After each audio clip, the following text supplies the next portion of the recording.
నమస్కారం. QK news morning bulletin కు స్వాగతం. తాజా వార్తలు మీకోసం. దేశానికే గర్వకారణంగా అమరావతి నిర్మాణం. ఆదర్శ రాజధానిగా అమరావతి లక్ష్యం. హైదరాబాద్ మించిన స్థాయిలో అభివృద్ధి, నాణ్యతతో నిర్ణీత గడువులో పనులు పూర్తి.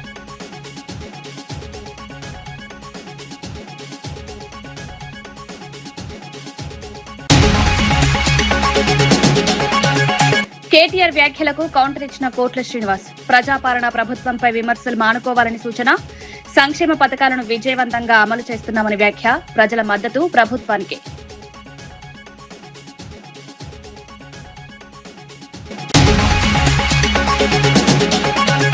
అరకులో జనసేన విస్తరణపై నాగబాబు కీలక వ్యాఖ్యలు. అరకు గ్రామాల వరకు జనసేన విస్తరణకు కార్యాచరణ. గిరిజనుల హక్కుల పరిరక్షణ పార్టీ. స్థానికుల అనుమతి లేకుండా ప్రాజెక్టులు చేపట్టబోమని వ్యాఖ్య. అరకు అభివృద్ధి జనసేన ప్రధాన లక్ష్యం. ఉపాధి హామీ చట్టాన్ని యథాతథంగా కొనసాగించాలని డిమాండ్. కొత్త విధానంతో రాష్ట్రంపై భారం. గ్రామీణ పేదల జీవనోపాధిని కాపాడాలని విజ్ఞప్తి. రాష్ట్రాల అభిప్రాయాలను గౌరవించాలన్న సీతక్క.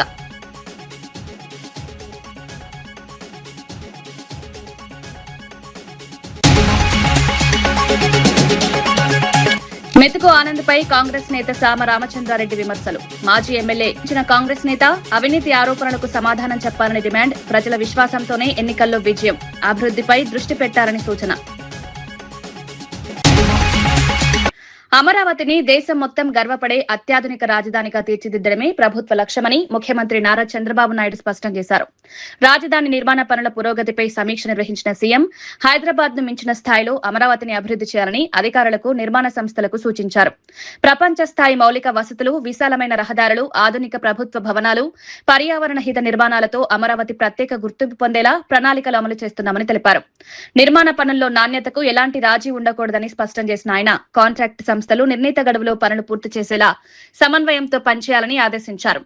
అమరావతి నిర్మాణం కేవలం ఒక నగర నిర్మాణం కాదని భవిష్యత్ తరాలకు ఉపయోగపడే అభివృద్ధి నమూనా అని పేర్కొన్నారు. పెట్టుబడులు, ఉపాధి అవకాశాలు, అంతర్జాతీయ సంస్థల రాకకు అమరావతి కేంద్రంగా మారుతుందన్నారు. ప్రతి శాఖ సమన్వయంతో పనిచేసి రాజధాని నిర్మాణాన్ని వేగవంతం చేయాలని సూచించారు.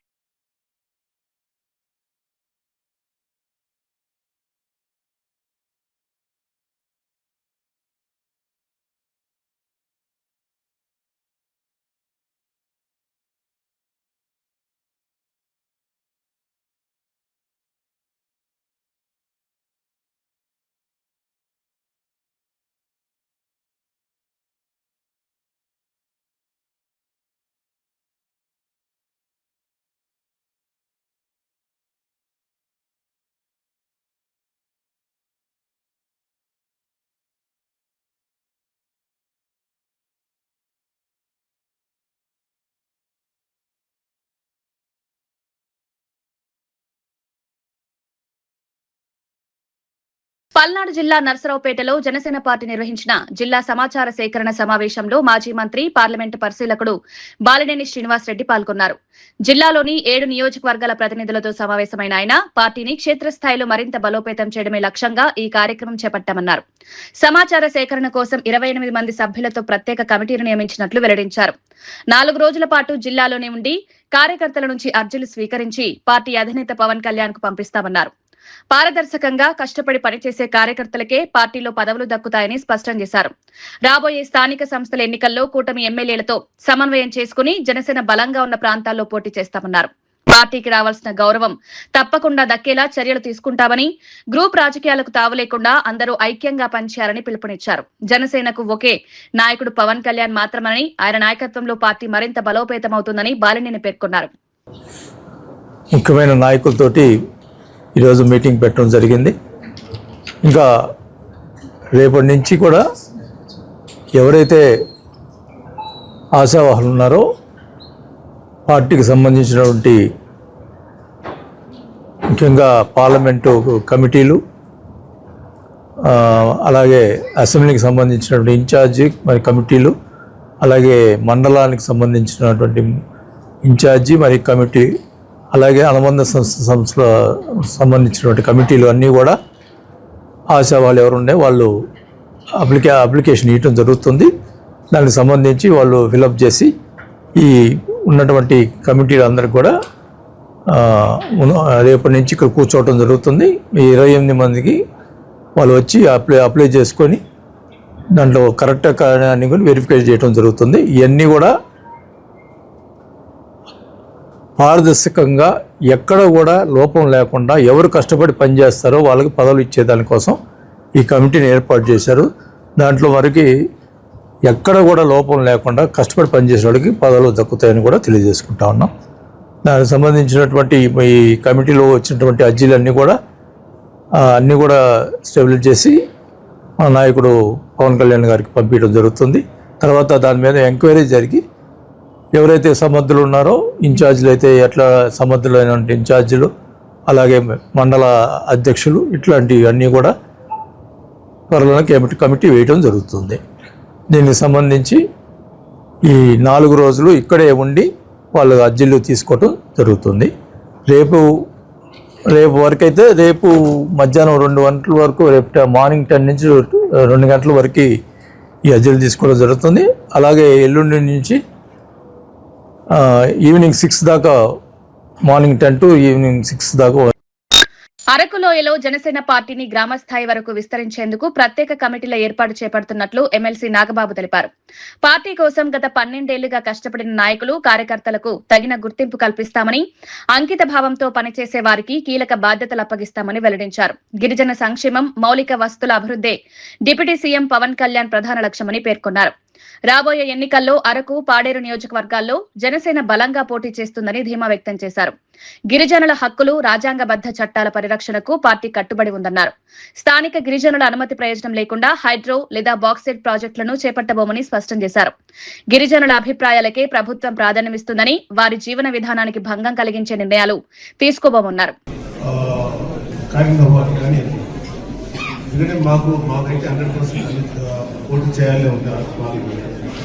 అరకు పార్లమెంట్లో ఉన్నటువంటి నియోజకవర్గాలలో జనసేన మ్యాక్సిమం ట్రై చేస్తారు పోటీ చేయడానికి. ఎందుకంటే ఇక్కడ ఈ ట్రైబల్ సమస్యల్ని పవన్ కళ్యాణ్ గారు అర్థం చేసుకున్నంత గొప్పగా ఇంతకుముందు ఏ నాయకుడు అర్థం చేసుకోలేదు. ఎందుకంటే దాని ఆ ప్రాసెస్లోనే ఆయన పంచాయతీరాజ్ దాన్ని తీసుకొని ట్రైబల్ వెల్ఫేర్కి, ట్రైబల్స్ కోసం చాలా ఎక్స్ట్రాడినరీ మెజర్స్ తీసుకున్నారు.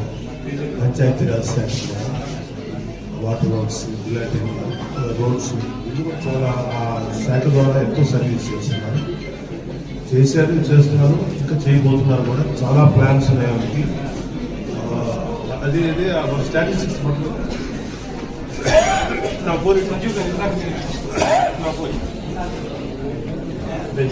ఇన్ఫర్మేషన్ ఇక్కడ ఉన్న వీళ్ళందరూ కూడా ఈ అరకు పార్లమెంట్కి సంబంధించినటువంటి సాధకులు వీళ్ళు. సో వీళ్ళందరూతో కలిసి ఈ సమాచార సేకరణ చేసి ఈ సమాచారం ఎవరెవరు ఎక్కడెక్కడ ఫిట్ అవుతారు, పార్లమెంట్ లెవెల్, తర్వాత రాష్ట్ర అసెంబ్లీ నియోజకవర్గ అసెంబ్లీ కాన్స్టిట్యున్సీ లెవెల్, తర్వాత మండల స్థాయి, గ్రామ స్థాయి, ఇలాగ 4 స్థాయిల్లో ఎవరెవరు ఇంట్రెస్టెడ్గా ఉన్నారు, మా గత 12 ఏళ్ళ నుంచి ఎవరు పనిచేస్తున్నారు కొంచెం చూసుకొని వాళ్ళందరూ ఇన్ఫర్మేషన్ తీసుకోవడానికి వచ్చి ఇక్కడి నుంచి ఇది హెడ్ ఆఫీస్కి వెళ్ళి అక్కడ ఫైనల్గా డిసైడ్ చేస్తారు ఎవరు ఉండాలి, ఏంటి, ఎవరెవరు ఏ పొజిషన్లో చూడాలి, పెట్టాలి. Thank you. ప్రత్యేకించి గిరిజన ప్రాంతాల్లో జనసేన పార్టీ బలోపేతానికి ఎటువంటి చర్యలు తీసుకుంటారు? అంటే ఇప్పుడు గిరిజన ప్రాంతంలో స్పెసిఫిక్గా అంటే ఇక్కడ అవగాహన ఎవరికైతే బాగుందో ఈ గిరిజన ప్రాంతంలో, అలాంటి అవగాహన ఉన్న చదువుకున్న విద్యార్థులు కానీ, లేకపోతే బాగా నాలెడ్జ్ ఉన్నటువంటి వాళ్ళు, అందరూ చదువుకోకపోయినా కూడా నాలెడ్జ్ ఉంటుంది, అలాంటి వాళ్ళందరినీ కూడా జనసేన వైపు చూస్తున్నారు ఇవాళ. సో వాళ్ళందరినీ కూడా ఇంటిగ్రేట్ చేసి ఒక బలమైనటువంటి ఒక కార్యవర్గాన్ని మేము ఏర్పాటు చేయాలి. 100% రాబోయేది పార్లమెంట్ ఉంది, అసెంబ్లీ ఉంది, లేకపోతే లోకల్ బాడీ ఎలక్షన్స్ ఉన్నాయి. సో ఎలక్ట్రల్ ప్రాసెస్లో డిఫరెంట్ స్థాయిల్లో ఉన్నాయి కదా, అనేక వికారాబాద్ లో ప్రోటోకాల్ వివాదంపై చేవెళ్ల ఎంపీ కొండా విశ్వేశ్వరరెడ్డి తీవ్ర ఆగ్రహం వ్యక్తం చేశారు.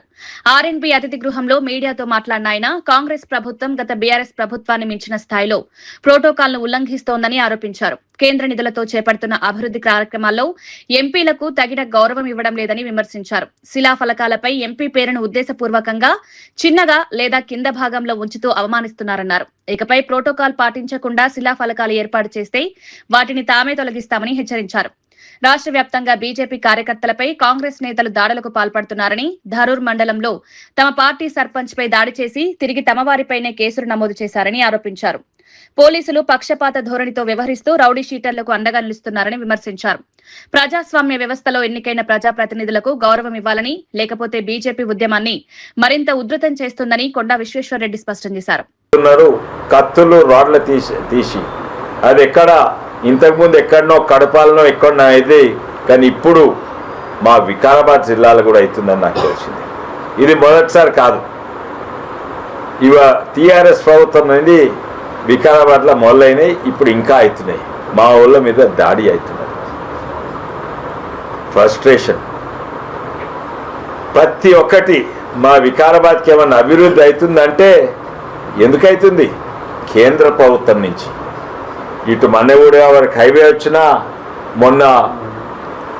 మొన్న సిఆర్ఎఫ్ ఫండ్ నుంచి రోడ్ వచ్చినా కూడా 30 కోట్లది, లేకుంటే రైలు లాగినా, రైల్వే స్టేషన్ మంచిగా, లేకుంటే రైతులకు ఇంతో అంతో వస్తుందంటే ఏదైనా కూడా మన కేంద్ర ప్రభుత్వం వల్ల. రాష్ట్ర ప్రభుత్వం దివాలా తీసింది. ఇది ఒకప్పుడు ముఖ్యమంత్రి గారి కాడి నుంచి చిన్న కార్యకర్త వరకు బీజేపీ వేస్ట్. ఇక్కడి నుంచి మోడీ 100 రూపాయలు అక్కడ తీసుకొస్తుండ్రు, వాపసు ఇచ్చేది 20 రూపాయలు, ఏదో లెక్కలు చెప్తుండ్రు. తెలిసినోడు తెలియనోడు, అధికారం ఉన్నోడు లేకుంటే చిన్న కాంగ్రెస్ కార్యకర్త 8 మంది ఎంపీలు వేస్ట్ అని అంటున్నారు. బీజేపీ ఎంపీలు. మేము కాదయ్యా వేస్ట్, మీరు వేస్ట్, మీరు వేస్ట్. ఈరోజు వికారాబాద్ చూడండి. ఈరోజు ప్రతి రైతుకు మేము ఇచ్చేది దాదాపు రైతు కుటుంబానికి 1,00,000 రూపాయల కంటే ఎక్కువ ప్రతి ఏడాది మేము రైతు కుటుంబం. మా పథకాల వల్ల వస్తున్నాయి మీకు. రాష్ట్రం ఏమిస్తుంది? రోడ్లు చూడండి. రోడ్లు ఏ రోడ్లు? గ్రామ పంచాయతీ రోడ్ చూడండి, లేకుంటే పంచాయత్ రాజ్ రోడ్ చూడండి, ఆర్ఎన్బి రోడ్ చూడండి, లేకుంటే మా హైవేలు చూడండి, లేకుంటే మా సిఐఆర్ఎఫ్ ఫండ్స్ నుంచి వచ్చే రోడ్ చూడండి, మా ఎంఎన్ఆర్ఈజీ ఫండ్స్ తోటి, లేకుంటే మా అమృత్ ఫండ్స్ తోటి, ఆఖరికి నా ఎంపీ ల్యాడ్స్ ఫండ్స్ తోటి చూడండి. రోడ్లు అయ్యేవి ఇవి. నేను 200 రోడ్లు ఇచ్చిన వికారాబాద్కు. ఎంఎన్ఆర్ఈజీ తోటి రోడ్లు, మున్సిపాలిటీల డ్రైనేజ్లు, రోడ్లు అమృత్ స్కీమ్ కింద అవుతున్నాయి. గ్రామీణ ప్రాంతం సిఆర్ఐఎఫ్ ఫండ్స్, ప్రధాన మంత్రి గ్రామ సడక్ యోజన అందులో తక్కువ ఉంటాయి. మళ్ళీ నేషనల్ హైవేస్, రోడ్లు చూడండి. రైళ్ళు ఏమన్నా సమస్య ఉంటే నాకు చెప్తే, నేను రైల్వే మినిస్టర్ చెప్తే వీళ్ళకి వికారాబాద్ ప్రజలకు, బషీరాబాద్ ప్రజలకు. బీచ్ షాక్స్ ఏర్పాటుపై వస్తున్న విమర్శల నేపథ్యంలో ఆంధ్రప్రదేశ్ హోంమంత్రి వంగలపూడి అనిత కీలక వ్యాఖ్యలు చేశారు. ప్రభుత్వం బీచ్ షాక్స్ పైలట్ ప్రాజెక్టుగా అమలు చేస్తోందని స్పష్టం చేశారు. ముఖ్యమంత్రి చంద్రబాబు నాయుడు సూచనల మేరకు ప్రయోగాత్మకంగా ఈ ప్రాజెక్టును ప్రారంభించామన్నారు. ప్రాజెక్టు అమలులో ఎక్కడైనా లోపాలు, ప్రజల నుంచి అభ్యంతరాలు వస్తే వాటిని పరిశీలించి అవసరమైన మార్పులు చేస్తామన్నారు. పర్యాటక రంగాన్ని అభివృద్ధి చేయడం, ఉపాధి అవకాశాలు పెంచడం, తీర ప్రాంతాలను ఆకర్షణీయంగా తీర్చిదిద్దడం ఈ ప్రాజెక్టు ప్రధాన ఉద్దేశమని వివరించారు. రాష్ట్రంలో పర్యాటకాన్ని ప్రోత్సహించేందుకు ప్రభుత్వం కొత్త ఆలోచనలతో ముందుకు సాగుతోందన్నారు. ప్రజల సూచనలను గౌరవిస్తూ అన్ని అంశాలను సమీక్షిస్తామని, బీచ్ షాక్స్ ద్వారా పర్యాటకులకు మెరుగైన సౌకర్యాలు కల్పించడమే ప్రభుత్వ లక్ష్యమన్నారు. లేకపోతే ఒక రిక్రియేషన్ కు, లేకపోతే వాళ్ళు కాసేపు ఒక ఎంజాయ్మెంట్ కు మిగతా రాష్ట్రాలు, మన చుట్టుపక్కల రాష్ట్రాలకి వెళ్తున్నారు. అక్కడ కొన్ని ప్రయోగాలు జరుగుతున్నాయి. సో అటువంటి ప్రయోగం కనుక మన ఆంధ్రాలో జరిగితే టూరిజం డెవలప్ చేసేదానికి ఏదైనా ఆస్కారం ఉంటుందా అనేది ఒక పైలట్ ప్రాజెక్ట్ కింద టైం లిమిట్ పెట్టి, దానికి కూడా పెర్ఫెక్ట్ పోలీస్ డిపార్ట్మెంట్ కి సంబంధించి వాళ్ళకి కూడా ఒక సెక్యూరిటీ పర్పస్ కూడా పెట్టుకొని, ఒక స్టేట్ మొత్తం లేదా ఒక 2 దగ్గర ఇలాంటి ప్రయత్నం చేయడానికని ఈరోజు పైలట్ ప్రాజెక్ట్ కింద మనం ప్రయత్నం చేస్తాం. మీరన్నట్టు 1 minute బాబు ప్లీజ్, 1 minute. మీరు అన్నట్టు అక్కడ నిజంగా అటువంటి పరిస్థితులు ఏదైనా ఉన్నాయి అనుకుంటే ఈరోజు గవర్నమెంట్ డెఫినెట్ గా దాని మీద చర్యలు తీసుకుంటుంది. దయచేసి నేను ఏమంటానంటే ఇది ఒక ప్రయోగం. ఆ ప్రయోగానికి ఈవెన్ మేము అందరం మాట్లాడుకునేటప్పుడు కూడా కేబినెట్ లో దీని గురించి చర్చ వచ్చినప్పుడు కూడా సార్ చాలా క్లియర్ గా చెప్పారు, ఇట్స్ పైలట్, ఒక ప్రయోగం చేస్తున్నాం. ఎలా ఉంటుంది, పబ్లిక్ ఎలాగా రిసీవ్ చేసుకుంటారు, టూరిజం ఎలా డెవలప్ అవుతుంది, at the same time police department ఎంతవరకు సపోర్ట్ చేయాలి, ఈవినింగ్ టైం పీరియడ్ ఎంతవరకు పెట్టుకోవాలి, ఇవన్నీ కూడా ఒక పారామీటర్స్ పెట్టుకునే గవర్నమెంట్ ఒక స్టెప్ వేసింది. ప్రజలకు ఇబ్బంది కలిగే పరిస్థితి ఏదొచ్చినా కూడా గవర్నమెంట్ ఇనిషియేషన్ తీసుకోదు. కాబట్టి ఒక ప్రయోగం ముందు ఒక 4 రోజులు 5 రోజులు జరిగితే తెలుస్తుంది. ఏంటండి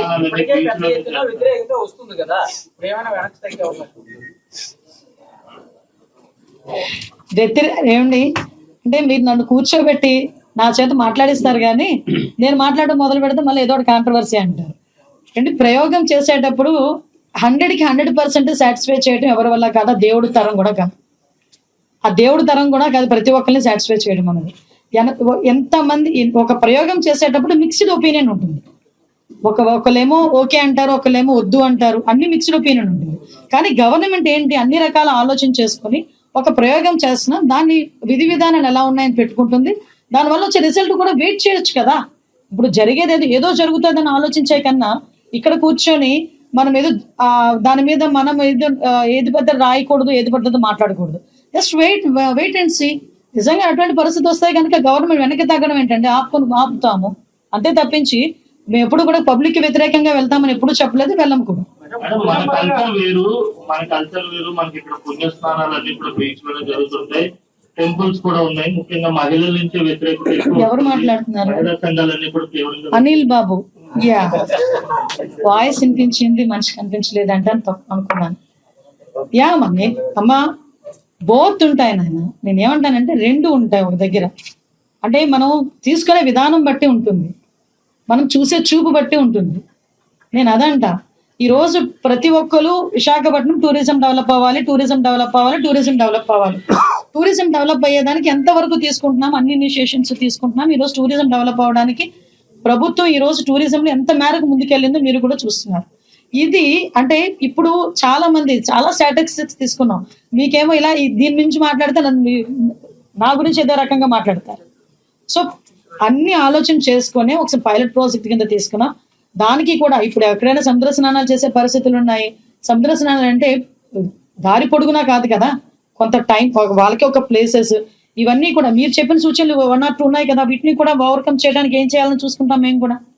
ఓకే, పబ్లిక్ కి ఇబ్బంది రాదు, టూరిజం పెరగాలి, పబ్లిక్ కి ఇబ్బంది రాదు, లా అండ్ ఆర్డర్ ఇష్యూస్ రాకూడదు. ఇవే మా మెయిన్ ప్రయారిటీ. దాని మీద ముందుకెళ్తాం. ముందు సహకరించండి, ముందు సహకరిస్తే తర్వాత ఏం జరుగుతుందని చూడొచ్చు. ముఖ్యమంత్రి రేవంత్ రెడ్డిపై మాజీ ఎమ్మెల్యే బొల్లం మల్లయ్య తీవ్ర విమర్శలు గుప్పించారు. 2034 వరకు తానే ముఖ్యమంత్రిగా ఉంటానంటూ రేవంత్ రెడ్డి చేసిన వ్యాఖ్యలు ప్రజలను తప్పుదారి పట్టించే ప్రయత్నమన్నారు. కాంగ్రెస్ హైకమాండ్ కు నచ్చినంత కాలమే ఆయన పదవి ఉంటుందని, అభివృద్ధి గురించి చెప్పకుండా ప్రతిపక్షాలపై వ్యక్తిగత విమర్శలు చేయడం సరైంది కాదన్నారు. మూసీ ప్రాజెక్టు పేరుతో రైతులు, పేదలపై ఒత్తిడి తీసుకురావడం అన్యాయమని ఆరోపించారు. ప్రజల భూములు, జీవనోపాధి దెబ్బతింటే బీఆర్ఎస్ ప్రజల తరపున పోరాటం చేస్తుందని స్పష్టం చేశారు. రైతుల ప్రయోజనాలను కాపాడాల్సిన ప్రభుత్వం వారిని భయపెట్టే విధంగా మాట్లాడడం బాధ్యతారాహిత్యమని విమర్శించారు. పరిస్థితులలో 34 వరకు ఉంటా అని చెప్పేసి ప్రగల్భాలు పలుకుతా ఉన్నావు. నీకు ఇచ్చిన అవకాశం, ప్రజలు ఇచ్చిన అవకాశాన్ని అభివృద్ధి కోసం ఆలోచన చెయ్యి. ఇవాళ తెలంగాణ తీసుకొచ్చిన మహానుభావుని పట్టుకొని కేసీఆర్ని దుర్భాషలాడుతూ దిగజారుడు రాజకీయాలు చేస్తే ఇది మంచి పద్ధతి కాదు, బాగుండదు అని చెప్పేసి రేవంత్ రెడ్డి గారికి సూచన చేస్తూ ఉన్నాం. నల్గొండ జిల్లాకు వస్తే నువ్వు ఎన్నికలప్పుడు కానీ ఈ 2.5 సంవత్సరాలకు కానీ చేయాల్సిన హామీలు ఏవైతే ఇచ్చినావో, ఎన్ని నెరవేర్చినావో చెప్పు. ఇంకేమేం చేయాలో చేసిన విజ్ఞాపన పత్రపూర్వకంగా లేకపోతే నీ సహచర మంత్రుల నుంచో ఎమ్మెల్యేల నుంచో తీసుకొని చేయాల్సిన అభివృద్ధి మీద దృష్టి పెట్టు. కానీ కేవలం బీఆర్ఎస్ని తూర్పారబట్టడానికో, కేసీఆర్ గారిని తిట్టడానికో నువ్వు వేదికలు పెడతా అంటే భవిష్యత్తులో జరిగే పరిణామాలకి బాధ్యత నీకు పహారా కాస్తున్న పోలీసు వాళ్ళు కూడా ఏం ఆపలేరనే విషయాన్ని ఒకసారి గుర్తుపెట్టుకోవాలని చెప్పేసి బీఆర్ఎస్ పార్టీ పక్షాన హెచ్చరిస్తున్నాం. ఇప్పటికైనా భాష మార్చుకోవాలి. మూసీ ప్రక్షాళన కోసం తొక్కుతా అంటున్నావు, ఎవరిని దొక్కుతావు? ఇవాళ అడ్డమొచ్చేది ఎవరు? దానివల్ల నష్టపోతున్న సామాన్య రైతాంగం. ఆ రైతాంగానికి వివరణ ఇవ్వాల్సిన బాధ్యత ఉన్న నువ్వు ఒక ముఖ్యమంత్రి హోదాలో ఇలా తొక్కుతా అనే భాష మాట్లాడుతున్నావు అంటే ఎవరి ద్వారా? ఇప్పటికీ నీ సహచర ఎమ్మెల్యేలను దొక్కుతూనే ఉన్నావు పోలీసు బలగాలను పెట్టి. ఆఖరికి జిల్లా అధ్యక్షుడిని కూడా సమావేశానికి రానియకుండా పోలీసు యంత్రాంగాన్ని పెట్టి నీ జిల్లాలో ఉన్న నాయకుల్ని సమన్వయం చేసుకోవడానికి చేతగాని దద్దమ్మవి ఈరోజు బీఆర్ఎస్ మీద అనాలోచితమైన మాటలు మాట్లాడటం, ప్రగల్భాలు పలకటం మంచిది కాదు. ఇప్పటికైనా భాష మార్చుకోవాలని చెప్పేసి ముఖ్యమంత్రి రేవంత్ రెడ్డి గారిని గౌరవప్రదంగా అడుగుతా ఉన్నాం. బీఆర్ఎస్ ప్రధాన కార్యదర్శి ఆర్ఎస్ ప్రవీణ్ కుమార్ రాష్ట్ర ప్రభుత్వంపై తీవ్ర విమర్శలు గుప్పించారు. గద్వాల చేనేత కార్మికులను పక్కన పెట్టి గురుకుల విద్యార్థులకు అవసరమైన యూనిఫామ్లు, దుప్పట్లు, టవల్స్ సరఫరా కాంట్రాక్ట్ ను ఇతర రాష్ట్రాలకు చెందిన సంస్థకి ఇవ్వడం దురదృష్టకరమన్నారు. గద్వాల చేనేత కార్మికులకు నాణ్యమైన వస్త్రాలు తయారు చేసే సామర్థ్యం ఉన్నప్పటికీ వారికి అవకాశం ఇవ్వలేదని ఆరోపించారు. డ్రగ్స్ కేసుల్లో ఆరోపణలు ఎదుర్కొన్న వ్యక్తులకు గురుకులాల ట్రంక్ పెట్టెల కాంట్రాక్టులు అప్పగించారని విమర్శించారు. ప్రభుత్వ పాఠశాలలను బలోపేతం చేయాల్సిన ప్రభుత్వం వాటిని నిర్లక్ష్యం చేస్తోందని, ప్రైవేట్ పాఠశాలల ఫీజుల పెరుగుదలకు కూడా నియంత్రించలేకపోతోందన్నారు. విద్యారంగంలో ప్రభుత్వం పూర్తిగా విఫలమైందని, ప్రజాధనం వినియోగంలో పారదర్శకత లేకుండా వ్యవహరిస్తోందని ఆరోపించారు. స్థానిక కార్మికులకు ప్రాధాన్యం ఇవ్వాలని, ప్రభుత్వ కొనుగోలులో పారదర్శకత విధానాలు పాటించాలని డిమాండ్ చేశారు. ఇది ఇచ్చారు అంటే ఆయన ట్రంకు పెట్టెలలో గంజాయి సప్లై చేయడం కోసమా విద్యార్థులకు? ఇవాళ స్కూళ్ల పరిస్థితి చాలా ఘోరంగా ఉంది. ఇవాళ ప్రభుత్వ స్కూళ్లలో పరిస్థితులు బాగాలేవని తల్లిదండ్రులందరూ కూడా ప్రైవేట్ స్కూళ్ళకు పంపిస్తుంటే ప్రైవేట్ స్కూల్ వాళ్ళు ఇదే సందట్లో సడేమియాలాగా మొత్తం కూడా రేట్లు పెంచేసారు, స్కూల్ ఫీజులు పెంచారు. ఇవాళ పిల్లల తల్లిదండ్రులు ఎక్కడి నుంచి తీసుకొస్తారు? మీరు రైతు బంధు ఇవ్వడం లేదు, రైతు రుణమాఫీ ఇవ్వడం లేదు, మద్దతు ధర ఇవ్వడం లేదు. మొక్కజొన్నని కలెక్ట్ చేసిండ్రు కానీ మద్దతు ధర ఎక్కడున్నది? ఎక్కడి నుంచి వస్తున్నది? రైతులకు రావాల్సిన బోనస్ ఇస్తున్నారా? ఇవ్వడం లేదు. సో ఇన్ని సమస్యలు ఉన్నప్పుడు మళ్ళీ మీరు ప్రైవేట్ స్కూల్ యజమానులు ఫీజులు వేస్తే వాళ్ళు ఎక్కడి నుంచి తీసుకొస్తారు? అది కాకుండా తెలంగాణ ప్రభుత్వం కేసీఆర్ గారు ప్రతిష్టాత్మకంగా ఆనాడు రాజశేఖర్ రెడ్డి గారు స్టార్ట్ చేసిన ఫీ రియంబర్స్మెంట్ మరి బంద్ చేయొద్దు, తెలంగాణ పిల్లలకు న్యాయం అవుతుందని చెప్పి దాన్ని కంటిన్యూ చేస్తే ఇలా మీ ప్రభుత్వం సిగ్గు లేకుండా హైకోర్టులో పోయి మా వల్ల అయితే లేదు అని చెప్పి చేతులు ఎత్తేసింది.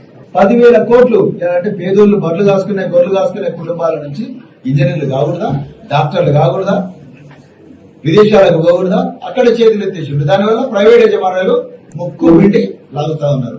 Hyderabad agriculture market committee vice chairman Kotla Srinivas BRS నేతలు కేటీఆర్, హరీష్ రావు చేసిన వ్యాఖ్యలకు ఘాటుగా స్పందించారు. ప్రజాపాలన ప్రభుత్వం పోవాలని కోరడం ప్రజల ఆకాంక్షలను అవమానించడమన్నారు. రాష్ట్ర ప్రభుత్వం కులగణన నిర్వహించడం, రైతులకు రుణమాఫీ చేయడం, మహిళలకు ఉచిత బస్సు ప్రయాణం కల్పించడం, 500కే గ్యాస్ సిలిండర్ అందించడం, 200 యూనిట్ల వరకు ఉచిత విద్యుత్ వంటి సంక్షేమ కార్యక్రమాలను విజయవంతంగా అమలు చేస్తోందని పేర్కొన్నారు.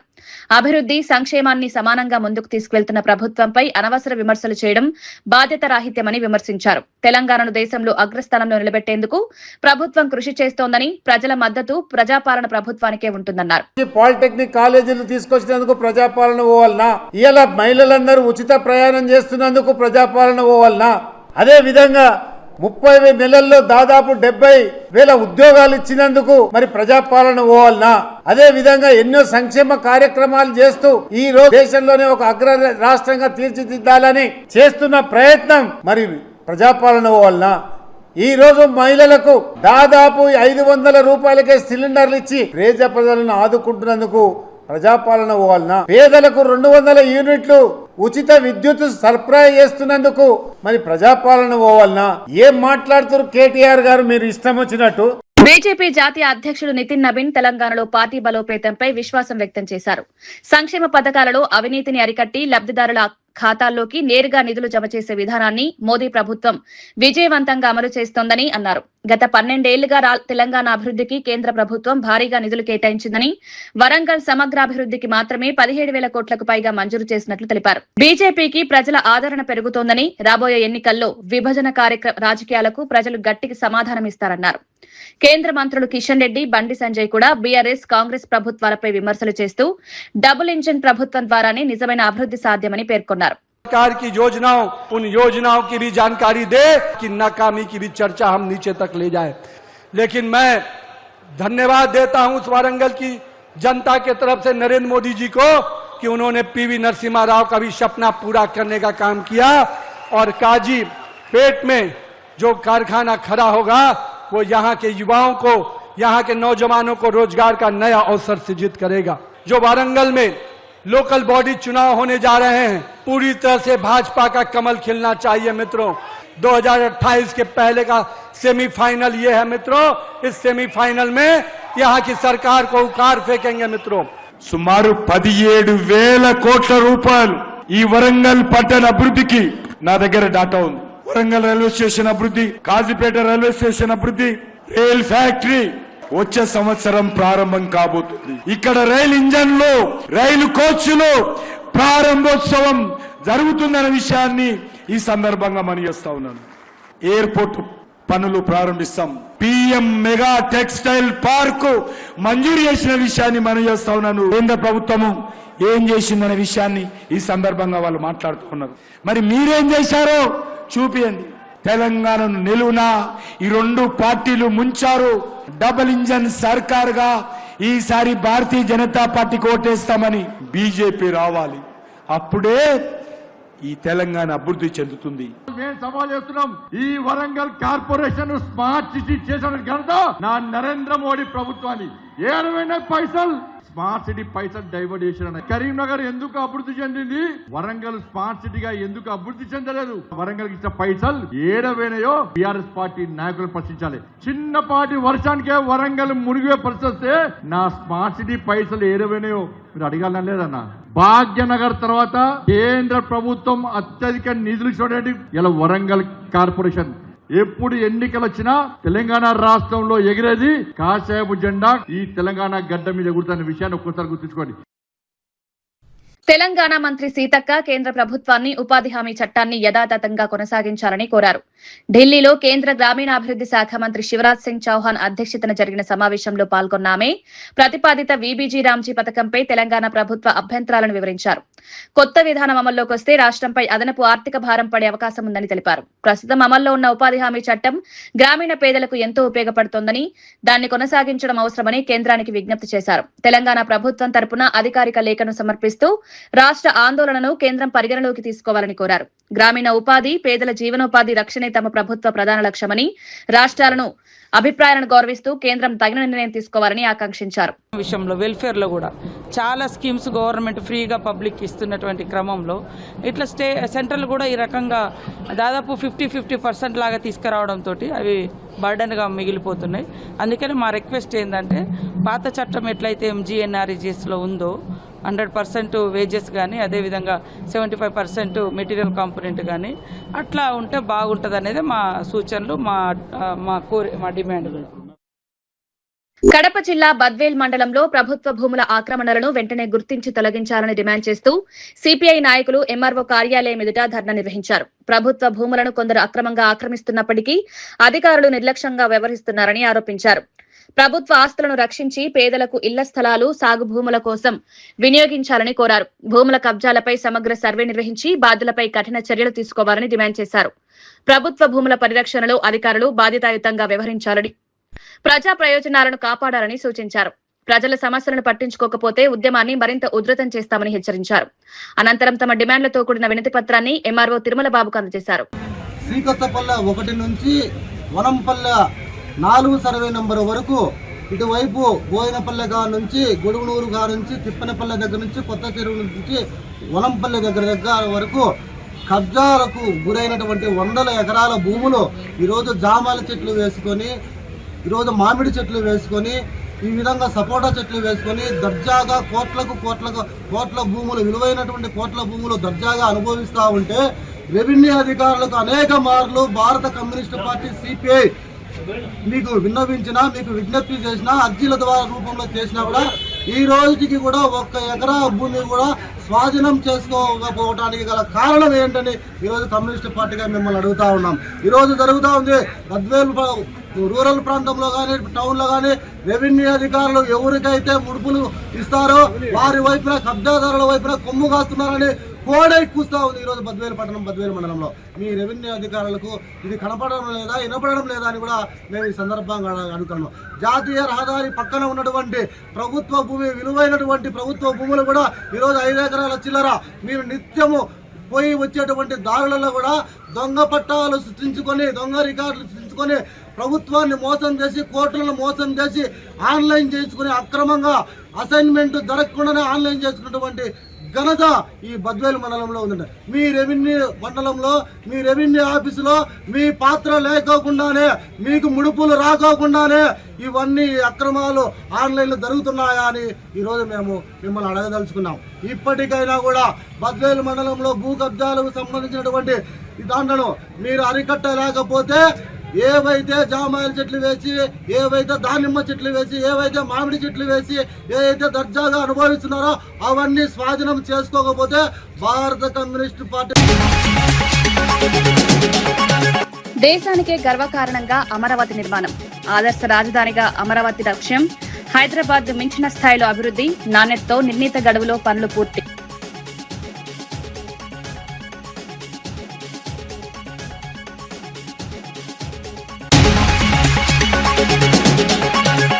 కేటీఆర్ వ్యాఖ్యలకు కౌంటర్ ఇచ్చిన కోట్ల శ్రీనివాస్, ప్రజాపాలన ప్రభుత్వంపై విమర్శలు మానుకోవాలని సూచన, సంక్షేమ పథకాలను విజయవంతంగా అమలు చేస్తున్నామని వ్యాఖ్య, ప్రజల మద్దతు ప్రభుత్వానికి.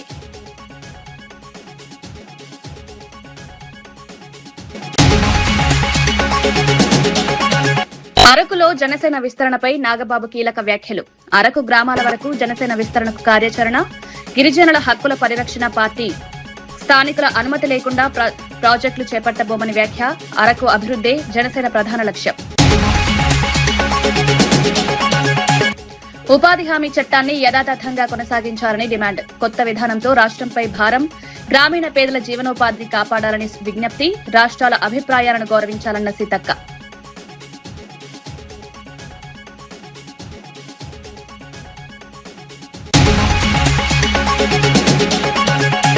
మెతుకు ఆనంద్పై కాంగ్రెస్ నేత సామ రామచంద్రారెడ్డి విమర్శలు, మాజీ ఎమ్మెల్యే ఇచ్చిన కాంగ్రెస్ నేత అవినీతి ఆరోపణలకు సమాధానం చెప్పాలని డిమాండ్, ప్రజల విశ్వాసంతోనే ఎన్నికల్లో విజయం, అభివృద్ధిపై దృష్టి పెట్టాలని సూచన. మరిన్ని వార్తలతో మళ్ళీ కలుద్దాం. నమస్కారం.